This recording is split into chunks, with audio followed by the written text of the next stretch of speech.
bad. Okay, guess why is it doing that? Like, so we had said that there are two ways for an individual to show arrogance. It can manifest either through worldly things or it can manifest through religious things. And some of the religious aspects we said that it can manifest through is through knowledge and righteous actions. So inshallah, we had spent some time and we had started talking about why this is a problem when it comes to knowledge. And we had said that the first person that Imam Ghazali talks about and the first person that he actually reprimands is the scholar. And why did he start talking with the scholar? Why didn't he start talking about people who do this like for worldly reasons, because of their family or their pride or because of their wealth, because of their position? Why start with the scholar out of all the people? Mm-hmm. Mm-hmm. Okay. So his personal experience definitely had a lot to go into this, and this is kind of dictated why he has that stance. Why else?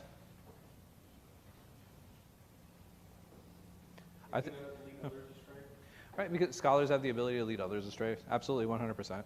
I think part of it also has to do with who would you expect this characteristic to be least in of arrogance? The person who doesn't have knowledge. Not necessarily. You would expect it. You would expect it least with the people who do, right? I would assume that a person who has the most knowledge in the subject, the one who speaks most about arrogance, the one who speaks most about pride, the one who speaks most about humility, to be the one that what? Right, the one who is able to apply it. I actually remember having a conversation with one of the administrators in one of the masajid, and he's like, man, I'm really having a hard time. And I finished his sentence. I was like, with the imams, and he's like, yeah. I said, let me guess, you're having a lot of pay issues. He's like, yeah. And I was like, you're having issues with administrating them. He's like, yeah. And he was like, yes, you would assume that the people who every week talk about Allah subhanahu wa ta'ala being Razaq, you would imagine everybody, those same people who every week who talk about being humble and listening to others and understanding what leadership looks like and understanding what humility looks like, they would be the ones to be the first that practice it. And he's like, yeah. And I said, and he was like, and Sheikh, that's what makes it so frustrating. He's like, these are the people, he's like, I listen to their talks.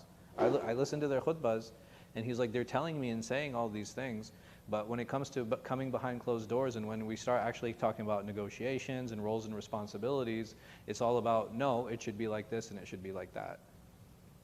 So it definitely can be challenging. I think there are a number of layers to that, especially if we talk about like the clergy specifically. And that's something that we can discuss, maybe a little bit of a side discussion toward the end of class on why that's such a problem and why that's such an issue. We had said, like, what is the reason that actually happens? We said that a scholar seeks knowledge, and knowledge is the closest thing you can find to beauty and perfection because you're learning about Allah subhanahu wa ta'ala, right? And Allah subhanahu wa ta'ala is the most beautiful. Allah subhanahu wa ta'ala is the most perfect. And when you're constantly in that space of beauty and perfection, you start thinking that beauty and perfection applies to you. Right? So it actually starts making its way back and it starts seeping into your heart, and instead of making it softer, it actually starts making it harder. And you start viewing yourself above others. And when you start viewing yourself above others, what happens is that your expectations from others starts going up. Meaning that if people bring you some food, or people take you out somewhere, or people do something for you, what happens with that scholar? Instead of being appreciative, what does he start doing? Right, he starts expecting it, right? He starts thinking like, oh, they're doing this for me because I what? I deserve it. And one of the things that we all complain about when we deal with others is like, man, he has such a chip on his shoulder, or she has such a chip on her shoulder, right? And it's very difficult to deal with them because they have these expectations. So all of these things are prerequisites that Imam Ghazali had actually talked about earlier when it comes to arrogance. In that the moment you start seeing people as classes, right? The moment you start seeing people as different, or you start separating people, you've already fallen down into the path of arrogance. And that's what makes it so dangerous. And all of these expectations, like, they just become more and more. The relationship actually starts becoming really, really parasitic. Because this scholar here, what all he's doing is taking, right? He just keeps kind of taking from others. I guess a question I could have is, what if a scholar only gives? Is that parasitic too, or no? Gives. So we said that if he only takes, we all agree that's parasitic, correct? Like what? So he takes, if he takes money, he takes attention, he takes gifts. Like all he does is he takes those things, and the way he looks at others, the only ones who actually provide for him, those are the ones he gives attention to, and the ones who don't provide for him, he doesn't give them any heed. Right, Omar? Huh? That is horrible. So my question is like, okay, well, what if the relationship was the other way around? What if he was in the position that he was the one who was only giving? I think it's still, as you said, parasitic, because I think there's always a balance, like, of give and take. Yeah. I think he's pressing me for a second. I'm sorry? No, he's fine. He's taking pictures. Yeah, I need documentation for the class, man. Okay, this is going up on the gram, right? I feel like there should be a balance on both sides. So like, I feel like if you give too much sometimes, Yeah. I feel like sometimes you lose, like you feel the need to constantly. We're not talking about giving too much. Right. I want to be very clear here. He only gives. How much, how little, he needs to be the one to decide that. And we can talk about falling into saraf, falling to excess, no problem, right? I think that's a good conversation to have. But my question is like, he actually only gives. I think it becomes a problem when you start expecting. So what are people expecting? So like I said, when we reverse the relationship, what are people expecting from the scholar? Always give. All right, to always give, but what are they wanting? What do they want from him? His knowledge. You have I would say a minority of people who want what from him? Maybe money, right? Because they think he's surrounded by so many people, or he has so many students, right? That's something you can't really ask for fame, right? Like I think that's a tough ask. But if you have the people around him and they constantly are around him because they want his knowledge, or that's all that they seek from him, how often he makes himself available, like in drawing boundaries, cool. Like I'm totally fine with that conversation. But I'm just asking, now that we've reversed it, and in the context that I'm presenting it, is it a problem? Is it, all of a sudden you guys are, like before you're like, yeah, it's parasitic, but now you're like, you're a little bit hesitant. Why? What happened? Yes? Well, on the one hand, he needs to give, like he benefits from it, actually. Okay. Right, the more he gives, what happens? He gets more ajr. He gets more ajr. Right. Okay. But there is the component of you don't want people to hold you in high esteem psychologically. Is that so here, if people are It's not constant, your fault, you need to avoid it. but whose battle is that? No, that's, you shouldn't set it up, though. is that, okay, how do you stop it? How do you stop it? You're at on the one hand, You teach, and then you end. listen, you teach and then you teach and you walk away. Like that? I'll send you my sources of that. No, I have no problem with that. All you're talking about is availability and accessibility, right? These are very different conversations. Again, right? And it has to do with what Joseph was talking about, which is what? Defining boundaries. Because now both of you are talking about the realm of giving too much. I'm not there. We'll assume that the scholar is good at defining those boundaries, but we're talking about someone who all he does is gives. No problem. It's not a problem. Yes, or it is a problem. He can afford it. Okay. Alhamdulillah. I would hope so, Or right? the problem, I mean, he's a scholar, you right? don't think he can learn from others? Is that the problem? I don't know. Well, and he does benefit from getting to know and solve people's problems. Sure. Yes. Is there a lot of arrogance from not being able to receive or take? So we're not saying that he can't, Yeah. right? We're saying, but you know what? Let me rephrase that. That's actually a very good point. A majority of what he does is give. Oh, that's cool. Yeah. Okay. That's Well, satisfaction. why is that cool? I hope he does. You know. Yeah, you get satisfied. Yeah. Okay. Like I said, I hope. I hope for this person that they do. Why are you guys okay with that though? Like, so you're putting a religious onus on him, saying that all right, because he has knowledge, he has to give it. Okay. Yes. Because It's definitely possible. I agree with that. Right? You start accepting gifts, you know what I mean? Like you start accepting things. You start getting invited into places and spaces, right? Like you start meeting people who you didn't have access to before. And now this person is asking something, like the person who granted you that access is asking you for something. Are you going to answer the same way? It's hard, right? Like being like principled is hard. It's challenging. Especially when you have, these secondary and tertiary factors that are acting on you. So you said there's a religious onus that's there. What else? As a scholar, why did the person get into it to become a scholar? That's the question. That is the question. Indeed. Huh? She's saying their intention of like why they first started on the path. So, I mean, we assume their intention is for Allah subhanahu wa ta'ala. But, and there's a religious onus that's there. He's not allowed to hide his knowledge. Meaning that the moment that this person entered the space, not just forced, he's obligated. Now he's obligated to do what? He's obligated to serve. Does that make sense? Yeah. Because he chose this space, he is now obligated to serve. Can he set boundaries and availability? Yeah, 100%, right? I would say that for a scholar, there should be maximum accessibility and limited availability.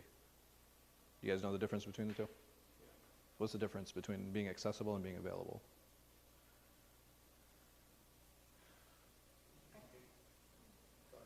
No, sorry, go ahead, I've talked too much. I don't know. There's the only person that talks too much is me. But everybody else is less.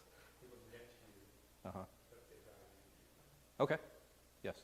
Accessible is like your doors open to everybody, Uh, but the availability that you choose not. okay. MashaAllah. I like that. You can add to that? They said it all. Oh, they said it already? They took your answer? Accessibility is just that, right? Accessible means that if you want to contact me, the ways to contact me are always going to be open. But the time I respond is going to be when? Right? My time. Like, why shouldn't a person be available all the time? People won't appreciate it. People don't appreciate it. 100%. Why? You have to have boundaries. Why? You're a scholar. You're supposed to serve. I mean, it's good as limited supply. Scarcity. Right? Isn't that crazy? People, yeah, I mean, it's reality. People value what? Scarcity. That's the only thing we know how to respect. We know how to respect no's. Right? That's, even if we had to summarize boundaries is just the ability to say no. In the moment that a person has that ability, it becomes easy for the other person to understand.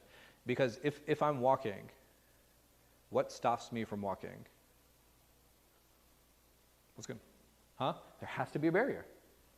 And as human beings, it is very much in our nature to keep walking and to keep going until I find a barrier. And this is how we fall into being taken for granted. Because we never told the person, like, hey, listen, there's a wall here. There's a barrier there. You need to stop. You're going too far. And even with those barriers, there are two general problems that we have. Number one, we're not clear in what those barriers are. And if we're not clear what those barriers are, then the person will misread and they'll what? They'll continue going. Or there's no consistency in the consequences. An example, if I have a reserved parking space, there's a sign there that says this parking space is reserved. Is it clear? Very clear. Other people come and start parking in that space, and nothing happens. How meaningful is the sign? It's not meaningful at all. If I put a stop sign in a neighborhood, it is? It's clear. Speed limits, clear. But people will keep violating them until what? Until there's a consequence. And it's the same thing with us as human beings. I have to be clear in what my expectations are, and there have to be consequences if those expectations are violated. Right? That's the only way to build respect. But it has to be communicated. That's what clarity is. Right? I can't be clear in my own head. Right? I'm not being fair to the person in front of me. Clear has to, meaning it has to be clear to the person in front of me. Like there has to be a very clear message so that the person in front of me understands. So by that, when I say it has to be communicated, I was talking about, for example, if you have an issue with family members, right? Sure. If it's not communicated, you cannot just assume. 100%. But I'm saying when you don't communicate it, that's not clarity. What does anybody learn from what is in my head? Nothing. And what happens is that this is a barrier in my head, and I see 3 people, they keep violating that barrier. What is happening in my mind and my heart? I'm getting frustrated. I'm getting angry. My blood is starting to boil. And what happens is that instead of me getting angry in this moment, I get angry in this moment that has no relationship to what happened over here. Right? It's just misdirected anger. So this is why these things are important. But there are certain, like I said, there are certain spaces, there are certain people, that there are certain individuals. If you are working in a service sector, and one of those service sectors is da'wah. Whether you're clergy, whether you're an imam, whether you're a scholar, you have no right to get angry when people come and ask you for things. And what does that mean? That if someone comes to you with a question, you have no right to get upset with them for that question. And it doesn't matter what the question is. It doesn't matter when the question is. Because anybody can come up to me, for example, at any time and they can ask. Do I have to answer them in the moment? No. What do? I'm sorry? I'll get back to you. Give me your number. That's going to be a longer conversation. Please make an appointment, right? This is how you define boundaries. Because like I said, part of it is the accessibility, which is important for anybody who's working in a service sector. And all of you know, it's like whether I'm in sales, right? Whether I'm in da'wah, anything where I'm offering a service to the people. So for example, if I want to get my car fixed, being a mechanic is in the service sector, yes? I've called the mechanic shop about 20 times and I'm not getting a response. What am I going to do? Huh? I won't. I'm going to go to another mechanic, right? Yeah, no, the car wasn't there. Listen, if the car was there, I would go there with more than the mechanic. So, like, at the end of the day, it's like it's important for us to understand that people will always look for offerings and where they're being served, all right? And if they don't feel like they're being served, where they're going to go somewhere else. And this is why it can be a fitna. And this is why people get upset. This is why people, when they go into spaces and they're not served, and it doesn't have to be in the way that they want to be served. So for example, if someone, and this has happened to me, where people will burst in and is like, oh, I need to talk to somebody right now. I need to talk to somebody right now. And I'll tell them nobody's available right now. Why is nobody available right now? It's like, because we don't work for you, right? And usually people don't like that answer. It's like we're here to serve, but we have hours in which we serve. Now, if you don't want to respect those hours in which we serve, you're more than welcome to do what? Kick rocks. No, I'm saying look for, you're more than welcome to look for another institution. Yes? You don't have to frame it that way. Like, you don't want to respect it, just say we have a system. You can be nicer about it. Yeah. I'm just not a nice guy, right? Like, No problem. listen, and to your point, right? You're not wrong. Yeah. There's always going to be a kinder way to respond, right? I think a lot of times what happens is that if people come in with negative energy, it's very easy to match that energy. That's the only time you match. But it's not a full match. Not one. It's a weak match. Yes. That you never count the number of questions I asked you today. You tell me. Have I? No. Okay. I might tell you, hey, not right now, right? It's like, or I'm busy, or I have to get going. Inshallah, remember that. Is it urgent, right? These are all questions that I don't mind engaging with others. But at the end of the day, it's very important. The moment, if we serve, it is important to understand how to cater to that.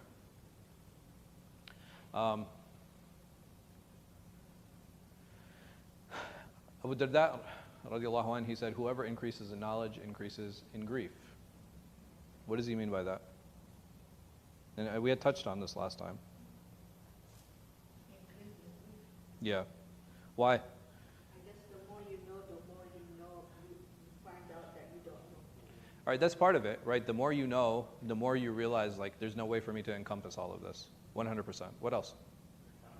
The accountability increases, right? The more I know about something, the more accountable I am in front of Allah subhanahu wa ta'ala.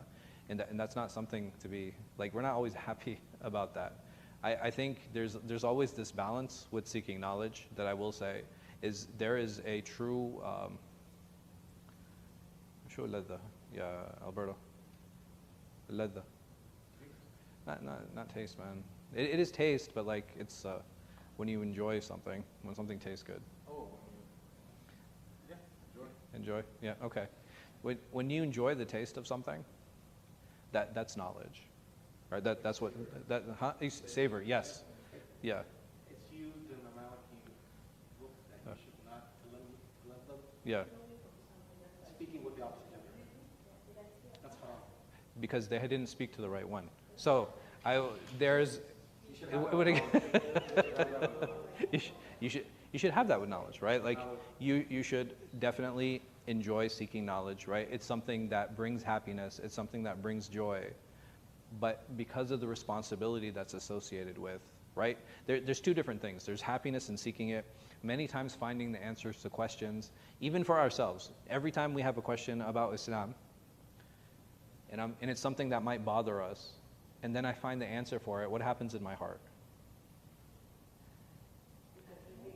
You feel relaxed. You feel happy, right? Like there's a contentment that comes with that, and that's something that's really important. But again, the responsibility increases because now, if somebody tries to attack that same point, what can I do?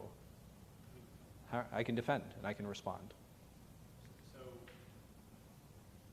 is there, hey, if I go learn this thing, I'm held accountable. Yeah. Is it better for me to put in action what I've learned, Mm-hmm. or seek more knowledge before I can put it in action, right? Like, Sure. I'm held accountable. Sure. I'm held Yeah. So knowledge and accountability can be done in parallel, and they don't have to be in the same trajectory, right? Like I can learn more than I practice, right? That's very possible. Is that expected, or is that? Yeah, it's very much expected. I mean, there's so many things that sometimes it can even be hard to implement them, and not just that. It's like, okay, even a lot of the things that I learned, right? Is everything that I learned an obligatory implementation, right? Not everything. There are a lot of sunnah that I'm sure we're all aware of, but we don't necessarily practice. Like, how many of you know that we should fast every Monday and Thursday? Right, it's a sunnah. Like, this is something that's established, something that we're aware of. Like, how many people practice it? Less than the people that know it. Would you guys agree to that? There's nothing wrong with that. Because again, there have to be parallel journeys, right? There's always going to be parallel journeys in our life, and it's okay if my knowledge base is more than my action base, because that's expected. It's going to be rare that we have that person that matches it, and the only person that ever matched it completely was Rasulullah, I said. Right, that's it. For us, like we all fall short in that, and that's okay. Right, there's nothing wrong with that. We just try to make sure that both trajectories are what? Positive. Like we need to make sure that they're both positive, not that they match. So he said that there are a couple things that happen when a person seeks knowledge that can actually disrupt and dissuade that person's journey. He said the first of them is that what they're engaged in is actually not true knowledge. And he says secondly, that their intention is corrupt. We'll talk about both of these. So he says that the first type of knowledge, if a person engages with it, it's not actually true knowledge.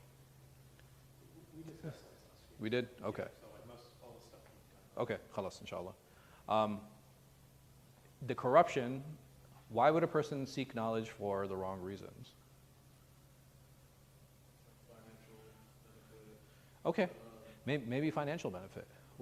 But I would say in religious circles, it's probably, there is an element of money that's in it. Power, fame. It's fame, right? It's more fame than anything, right? There is some money in dawah, not to say that there isn't, but it's more fame, right? The more famous you become, it's not uncommon to get like, it's not uncommon to get like very extravagant Umrah trips. or to take people on religious retreats and tours, right? Like these things happen. And it's like, it's not uncommon for someone to host you in their very nice house, and you're staying there for a couple of weeks, and all you have to do is like, you give a few classes. Again, it can become very intoxicating very quickly. May Allah subhanahu wa ta'ala protect us. So Wahb ibn Munabbih, he gave a parable. He said, knowledge is like rain from the sky, sweet and pure. Trees drink it through their roots, then produce fruit according to their nature. The bitter tree becomes more bitter, and the sweet tree becomes sweeter. What does he mean by that? That knowledge in and of itself is what? Huh? So over here, no. Think of it. Look at this. Huh? There's good and bad people. There you go. There's good and knowledge is what? Knowledge is benign. Look at the parable. Knowledge is benign. The trees are what make it what? Bitter or sweet. And the trees are representative of the people. Even though the source is the same, right? The source is the same in both cases, and this is what happens with corruption.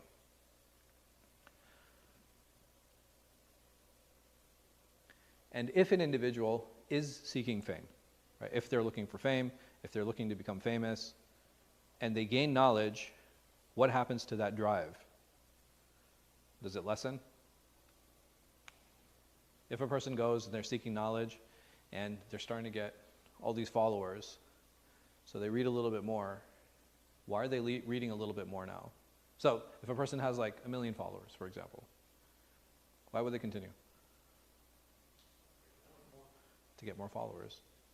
Meaning that instead of that knowledge actually correcting his intention, what happens to it?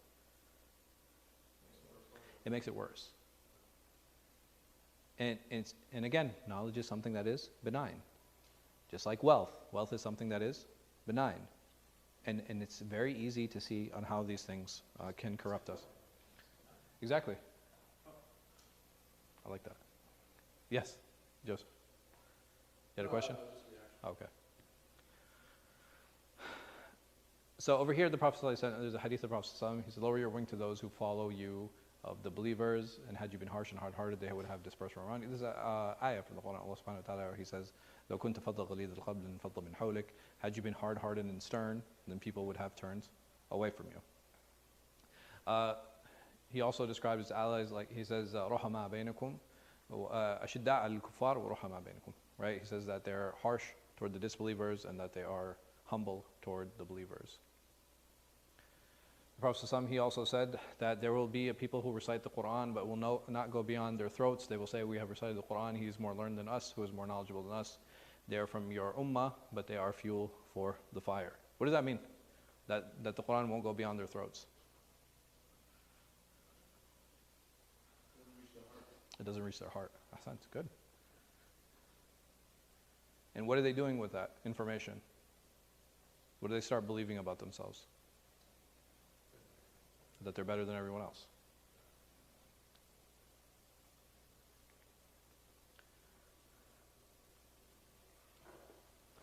Ibn Khattab radiallahu anhu, he said, do not be tyrannical scholars, lest your knowledge be ruined by your ignorance. How can you be a tyrannical scholar?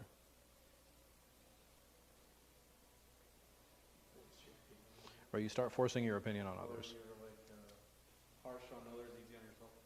Okay, it's also very possible. What are you trying to say, bro?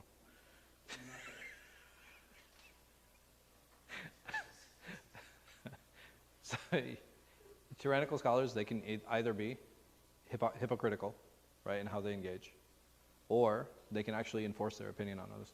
And number one, why do they do that? And number two, why do people allow it? Afraid of consequence with the people. Okay. Or maybe they're used to it, so they don't question it. They're ignorant, so they feel like scholars. Right, so because they're able to take advantage of their ignorance. How do I know if a scholar is being tyrannical? Injustice. Huh, yeah. You just start going outside the bounds of Islam and what like As I like taking away things, but enforcing things that aren't supposed to be enforced. Okay. How is a layperson supposed to know? Or Yes. No, well, I mean, I'm sure the scholar knows. How does it make personality either? That's right. You can't. They have limited knowledge. They have their heart thing. Okay, all right. They're not at that skill. Allahu Akbar. Allahu Akbar. But they would have known if they came here. Oh, wait, okay, so wait. They went and they looked somewhere, they shopped around. So you're saying that there is a tool that they have available to them? They don't have that. Huh? They don't have a brain. They don't have the brain? Okay, I'm saying, listen, we don't, right? Like sometimes as lay people, we don't have a depth of understanding. Sometimes, like we don't know what we don't know. So what do I do? What tools has Allah subhanahu wa ta'ala given me? Learn, read, Right, so, research. right. What is one tool that we all have? Sure. Huh? Well, that's true. Chat GPT. No, what is one tool that we all have? What is one tool that Allah subhanahu wa ta'ala has given us that is a fitri tool? Reason. Reason. And there are certain things that we can kind of be like, that what? What he's saying makes sense or it doesn't. And a lot of times, someone who's tyrannical, he'll make you do what with your reasoning? Turn it off. That's one sign. And one of the best ways for me to notice that and realize that is to do what? This is something Alberto actually alluded to. I have to increase my what? Exposure. How do I increase my exposure? You have to explore. Okay. How do I explore? And what am I looking for? I look for opposing opinions. Now this is interesting. Does that only apply to religious knowledge?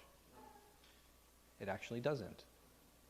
If I hear, people claim things all the time, correct? So what can I do? I can listen to what they have to say. I can try to understand their reasonings. If it clicks, that's good. But I still should take time to do what? Listen to the opponents. Listen to the opposing side. And the same thing applies to religious knowledge. Okay. And how do I tell if it's an opposing point? How do I tell that this person is from a different team? Right? Would you say amongst the Muslim there are teams? Yeah, yeah. Huh? It's definitely not one team, right? You have different groups. All of the groups are claiming what? That they're right. So if I'm with a group, why am I in that group? Because that group thinks that they are right. Like, we're right. We figured it out. And I'm not going to listen to team B because they're wrong. And how do I know they're wrong? Because they're not on my team. So what can I do? Let me step into team B. Let me see what's going on here. And I can listen to a few things that they have. Do I have to listen to a lot? No. Many times it doesn't take a lot. You can be like, either it's going to click with you or it's not. But again, exposure is something that Allah subhanahu wa ta'ala has given us the ability to do. That it's important to have that exposure so that we have well-rounded thought. It's okay to rely on our reasoning. That Allah subhanahu wa ta'ala has given us that initial compass in our hearts. In the Prophet ﷺ, he summarized this very clearly. He said, "Istafti qalbak, walau aftak al-nas." He said, ask your heart, even if the people have given you fatwa. So what has this person done already? He's already consulted, right? He's consulted, he's asked a few people. Now he has the knowledge base to figure out what the guardrails are.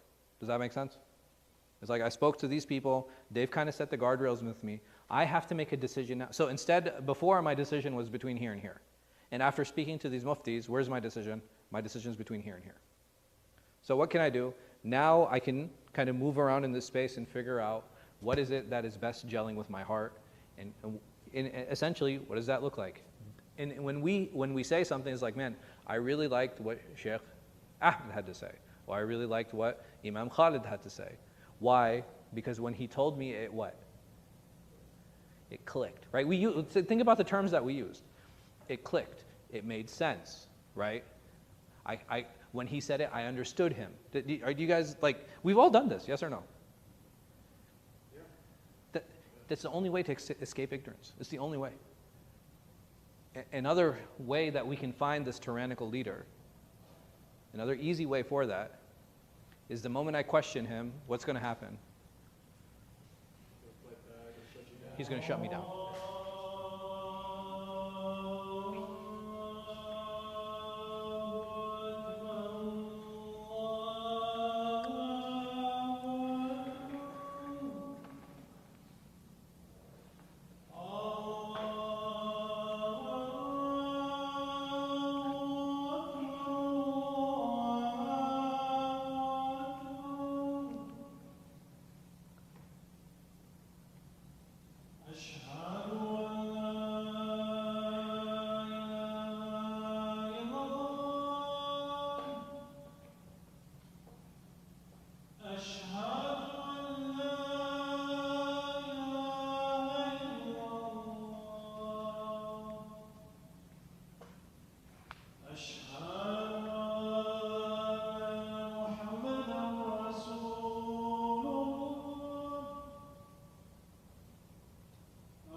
So over here, Umar ibn Khattab, he has three people who are coming to him with permission. You have Tamim al-Dari who comes to him. You have Hudayfa ibn Yaman who comes to him. Both of these are very high-ranking companions. And Tamim comes to him, and he sought Umar's permission to preach to the people. He said, let me give da'wah. Let me teach the people. Umar radiallahu anh, he refused him. He said, no, it's a slaughter. Meaning that you're only going to get yourself killed. And another man who was the Imam of the people, he sought permission to address them after prayer. And Umar radiallahu anh, he said to him, I fear that you'll become so inflated with pride that you'll reach the Pleiades. Pleiades is one of the stars in the sky. Meaning that your pride is going to take you to the stars. Hudayfa radiallahu anh, he once led the prayer in people in prayer, and after finishing said, find yourself another Imam or pray alone, for I have seen in myself that none among you is better than me. And even if Hudayfa did not feel safe, then how can the weak of this later ummah feel safe? Why did Umar radiallahu anh refuse these two people?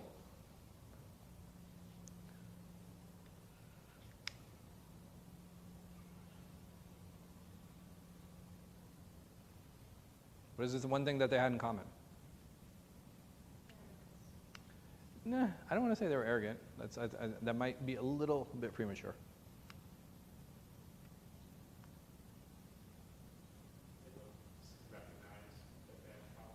All right, so a few things. Number one, Umar radiallahu anh, he saw something, right? He definitely saw something. He's like, something's not right. Or he was trying to teach a lesson. If we look at the spectrum of the companions, would you guys say that Umar radiallahu anh, he leaned more risk averse, conservative, or was he more risk tolerant and liberal? Oh, he was super, like, Umar, very conservative, like extremely conservative, extremely risk averse. During his era, how many companions did he allow to leave Medina? Like, very few, select delegates, and they were to go fulfill what it was that they were requested, and then what did they have to do? They had to come right back to Medina. He literally put all of Medina on house arrest. Why did he do that? He wanted Medina, number one, to be the center stage and the center point for knowledge. He didn't want other places to become those. He wanted to bottleneck things because he didn't want things to go out of control. During the era of Uthman, what happened to the companions? They spread. They left. They didn't hang around. They're like, oh, we can go now? All right. They're like, we're out. Part of it was seeing the world, part of it was giving da'wah, part of it was teaching. Like, a lot of them established their own madaris in like different spaces and places. You know what I mean? Like, for the Bedouin Arab, what had he seen his whole life? Desert. You know what I mean? Like, imagine, it's like, you ever seen the Roman Empire? Nah, dude, like, let's go. you ever seen like the Persian Empire? No, I've never been there. And the thing is, you have people coming back with these stories. You have people, it's like, man, Persia is so lush, it's so green, there are like trees everywhere, and they're like, what? Trees? Like, what's that? Like, it's like, these are things that they only heard about in Jannah, right? And there was no TV. It's like, yeah, there's like, it's not like there's like entertainment and stuff. They're like, okay, let's go. Like, let's. I'm telling you, they didn't stick around. The moment they had an opportunity to leave, they did. Understandably so. And why was that? Because Uthman radiallahu anh, he was on the other end. He was more risk tolerant. Unfortunately, it ended up leading to his assassination, radiallahu anh. But that's part of taking that risk. Saying that, for as risk averse as Umar radiallahu anh, how did he die? He was also assassinated. So, it seems to be a common theme. This idea of like, a lot, yes, go ahead. It might be outside of the subject, but is it the risk of what you do in life that makes you die that way, or is it maktub? No, I mean, it's definitely maktub, but the Prophet sallallahu alaihi wasallam, he says, i'malu, he said, i'malu. He said, do good deeds, so that you reach what was written for you. And all of us are tabaya, like our nature is very different. Are some people more risk tolerant? Yeah, 100%. Are people more risk averse? Yeah, 100%, right? Like, this is just how the nature of people is. Like, everybody's different. So what do you do? Number one, I think for us individually, it's important to lean into our nature, right? If I know I'm risk tolerant, okay, who are the people I need to keep around me so to keep me grounded? So if I'm somebody who's very risk tolerant, it's probably a good idea to keep what kind of people around me? The opposite. Remember, we're looking to create balance, right? I want those people who are risk averse. So those are the people I want to keep. Why? Because I'm going to keep walking to the edge, right? Because I'm going to keep wanting to peer over, and who's going to stop me? They're going to be the ones that pull me back. And the opposite needs to hold true for somebody who's extremely risk averse, right? It's like, the kind of people I need to keep around me? The people who are very risk tolerant. Because they're going to be the ones to kind of pull me the other way. Like, we have to create that balance in our lives. That's something that's really important. And over here, Umar radiallahu anh, that was his nature. We can say about Tamim and the Imam that they were what? They were risk tolerant or risk averse? They were risk tolerant. Why? Because they're like, yo, let me go out. Umar radiallahu anh was like, what? He's like, He's like, no, stay back. And he might have said it because he's like, he didn't feel that they were ready yet. And as a teacher, right, as a teacher, you know which one of your students is ready. As a teacher, you know which one of your students isn't. And you'll be like, no, I think you need to study more. I don't think you have a good grasp on X, Y, Z. And some of your students, you'll be like, yeah, go teach. Maybe from even day one, you'll be like, yo, go teach. Why? Because there's something that this teacher sees in his students which allows him to push them forward. Hudayfa radiallahu anh, this is more like Hudayfa. What's interesting about him is him and Abu Hurairah radiallahu anh, they're known as what? Sahib al-sir. That they kept the Prophet's secrets. What secret did they keep? They knew who the munafiqun were. Yeah, they knew the munafiqun exactly who they were. And they never said anything. And even then, what does he say about himself? SubhanAllah. He's like, I felt something in my heart. I need to remove myself. And that takes a lot of humility, dude. It takes like so much humility to be like, yeah, I'm not deserving of this. It takes so much humility to be like, hey, you need to stop coming to me. You need to talk to somebody else. But may Allah subhanahu wa ta'ala grant us humility. I mean, how much do we have? Okay. Really quickly, he talks about a true scholar, and he says how he's unaffected by pride. Why? Because he set up all of these barriers to kind of protect himself from it, and he set up mechanisms to warn him when he falls into it. So there are red flags that immediately become apparent to him that allow him to kind of avoid it, right? So for him, it's like an obstacle course that he's created, and he's aware where all the mines are. And that's what the knowledge helps him do. It helps him recognize where those mines are. Whose mere sight is worship. Yeah. So just looking at this person. Why? Just so rare. You can learn something just from Exactly. Yeah, just from observing them. What can I do? I can learn from their interactions. I can learn from their character. Like, subhanAllah, man, there are some teachers that I had where I didn't really get a lot of knowledge from them, but I would just see how they would interact and how they would deal with people. And I would just, you know what I mean? I would just be sitting there, and it's like, I wouldn't be writing anything, but I would just like be watching. And it's like, he's shaking their hand, he's smiling, right? And these are people who are like really upset, and it's like that. And he's like, he'll just kind of take them, he'll walk with them, and he's like, hey, you know, what's going on? What's wrong? Like, what? And I'm like, man, this is amazing. Like, I would never imagine that this is a way to actually de-escalate and calm people down.